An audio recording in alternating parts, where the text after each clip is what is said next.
day's finally here. It is top 100 day on the call up. I'm Aram Waiting. He's Jack McMullen. And we've been waiting for this. I've probably falsely teased it like 13 times, but I do that every single time. I feel like listeners of the show have to have like zero trust with my timelines at this point. I apologize for that, but we did it. We're here and we got it out before the beginning of the season. I will say it's because I end up tweaking things and overthinking and adjusting and diving into more things and trying to gather more information.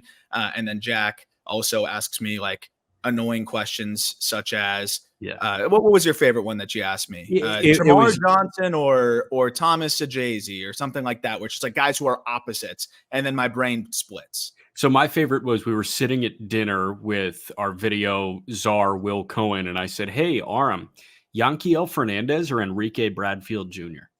And you were pissed. You were like, I told you it's illegal. It's an illegal question. It's an illegal question. Because those guys, like in terms of value, could be almost, I think they're almost like identical in terms of value, but they couldn't be more opposite in terms of the kind of player they are. So that's the thing. Like I need to ask all the illegal questions. Also, one more thing before we really get into it.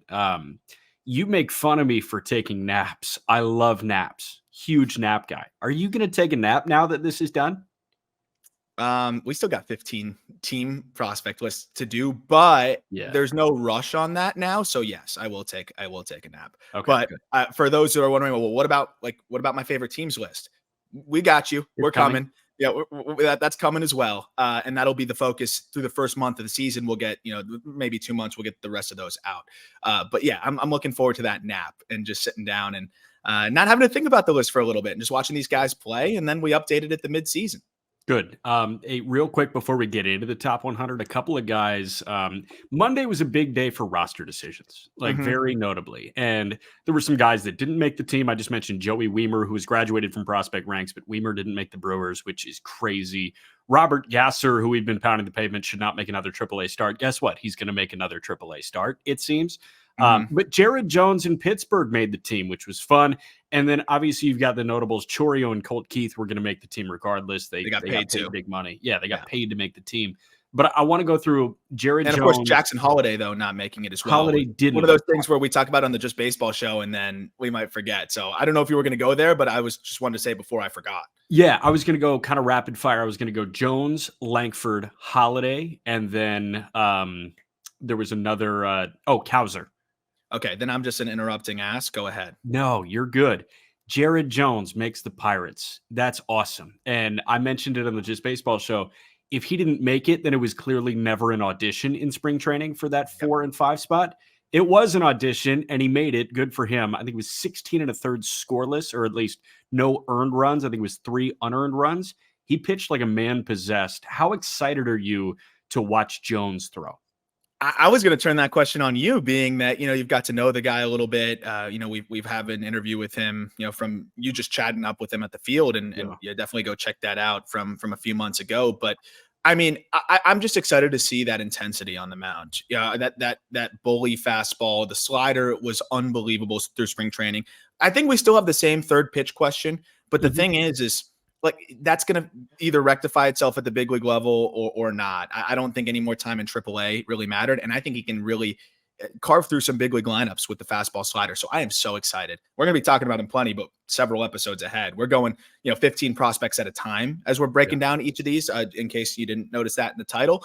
So we're still far away from talking Jared Jones to prospect, but I'm really excited to see Jared Jones at the big league level. And he makes this Pirates team better. And it seems like they're focused on being better this year.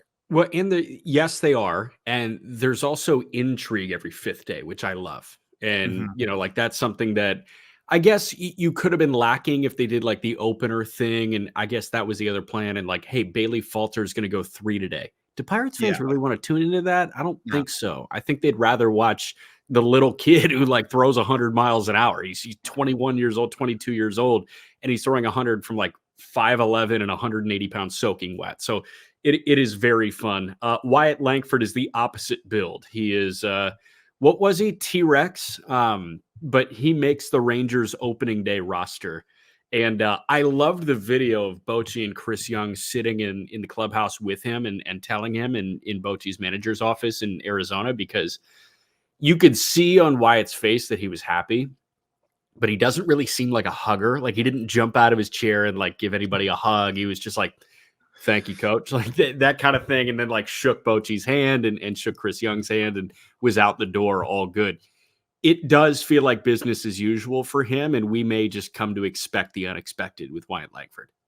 Yeah, I think it's one of those things where, I mean, he 100% makes this team better. And when you're a prospect who has minimal minor league experience and you make the defending world champions better, what does that say about your talent? What does that say about, I mean, it's not like they had a gaping hole in the outfield. There's guys that, could struggle. We'll see what happens kind of thing, but they have plenty of options. There was never a hole. Langford just grabbed a spot. He leapfrogs people. And I mean, what he did this spring was outrageous. I think the way he goes about his business also was a big reason why he got this job too. You're not just bringing a kid in here. Same with Evan Carter. You're not just bringing a kid into a World Series club littered with veterans and some potential Hall of Famers if they're going to piss people off, right, and rub guys the wrong way, or have like a Tristan Casas type of situation with the Red Sox. Like you got to be a pro's pro, and Langford is just exactly that. He carries himself like a vet. He plays the game like a vet, and then the tools and the excitement is just adds a dynamic aspect to this team that they're going to be lacking a little bit with Seager out. So I think it's nice to have that added to the fold too. So a lot of people thought Zach Neto was rushed, like super fast tracked, right? 217 minor league plate appearances. Wyatt Langford gets to the big leagues in 200 plate appearances. So I think just under 50 games. Neto was at 48 minor league games. I think Langford was like 44 or something. So Wyatt Langford in 17 fewer plate appearances is there, and nobody's saying they're rushing him. He's earned every single promotion, which is really cool. Yeah, I think you nailed it there. Not one person saying, "Oh, is this too quick?" You got to really perform to not have one person saying that. He's OPSing like 1150 in the minor leagues too, so he was not bad at any stretch. Two Orioles, real quick.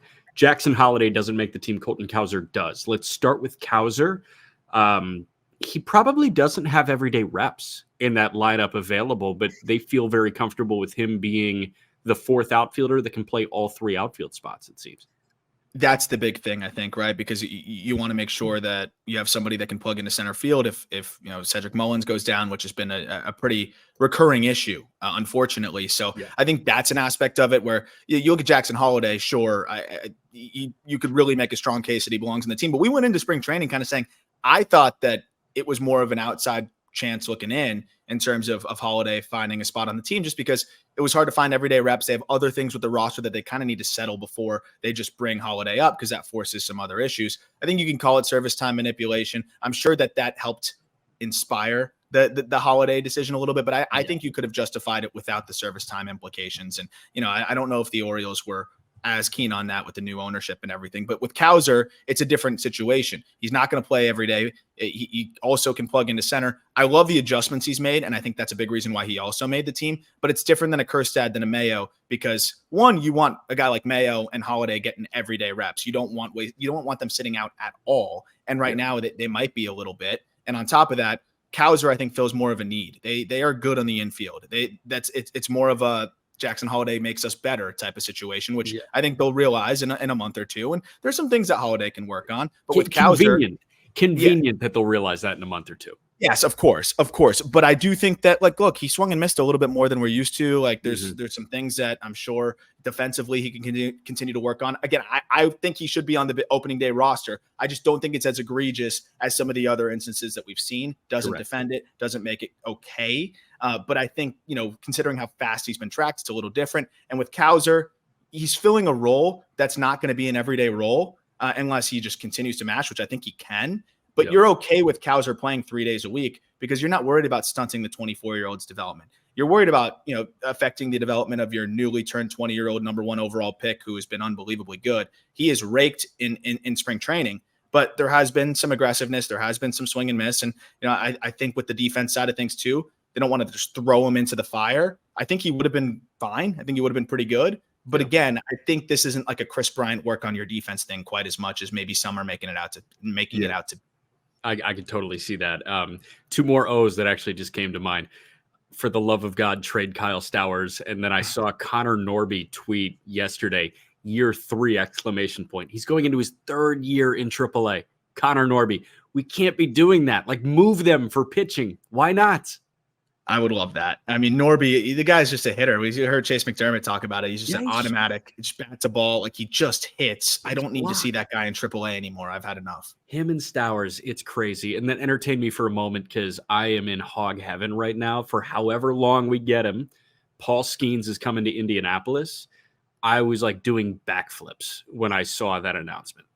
I mean, I was hoping. I mean, again, another one of those instances where I would be pumped if he was at the big league level. But man, I'm so excited that he's in AAA going to Indy because one, I get to hear your voice on the call with him, but also he's been working on some things. Like he already has been dominant, but now we're seeing two variations of a slider that he didn't have before. He was more of the sweeper. Now he's throwing two different sliders. He's throwing this pitch he calls like a splinker, basically, that looks like a two-seamer that basically just dies and has crazy horizontal run. So he's like debuting new pitches and doing some new things.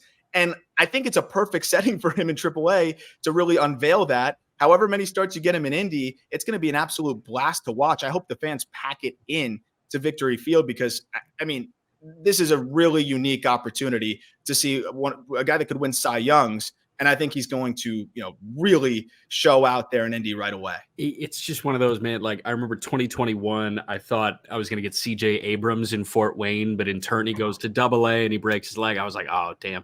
But year one in Indianapolis, I get O'Neal Cruz. And I'm like, oh, this is cool. He's kind of the focal point of minor league baseball in a little way. I think Skenes more than O'Neal Cruz. He is the focal point of AAA baseball right now. And it's not often with all the quad A guys that you have that your AAA debut, you may become the best pitcher in AAA. And I think that's who Paul Skenes is going to be. I think he's going to be the best pitcher in AAA as soon as he starts, whether it be opening weekend or the following week. And I love it because fans now have StatCast access to AAA. Yes. You can go on Savant and see that. And I mean, even if you can't watch the game, you got to be dialed into just the Savant numbers from Paul Skenes, when he has his couple starts or however long he's there. But really excited for the folks of Indy. And it's a great point. Like they're getting a lot of fun, maybe future faces of the franchise type of players. It's rare that you get that back-to-back where, usually you only have one face. You can make the case that O'Neal and Skenes could be, kind of sharing that very, very soon at the big league level.